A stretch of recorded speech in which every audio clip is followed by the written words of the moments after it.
True subscriber story number 13. The urban legend GPS. I bought an old car last month. It was a fixer-upper, but a solid ride. When I was cleaning it out, I found a beat-up old GPS unit lodged under the passenger seat. It was an ancient model, the kind with a small grainy screen and a female voice that sounded like it came from a robot. I plugged it into the cigarette lighter just out of curiosity.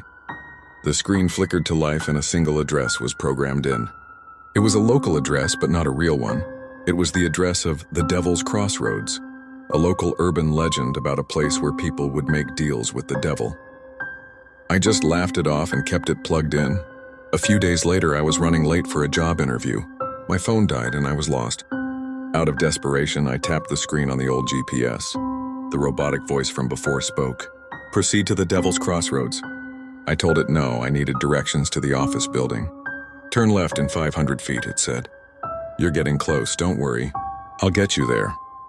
The voice was calm, but the words were unsettling. I ignored it and drove on. The voice didn't stop. It started giving directions to my house, to my old job, to a friend's house I hadn't seen in years. It was tracking me, and it was doing it perfectly.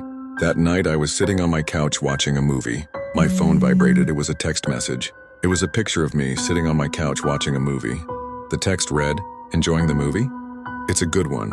My blood ran cold. The picture was taken with the GPS unit. I grabbed the GPS and smashed it on the floor. The screen cracked and the voice was a high-pitched shriek. I threw the thing out the window. It shattered on the street. I felt a sense of relief wash over me. It was over. But the next day I was driving to the grocery store and the robotic voice was in the car again. "Turn left in 500 feet, it said. "You're getting close. You should go home." I looked at my car's radio. It wasn't on.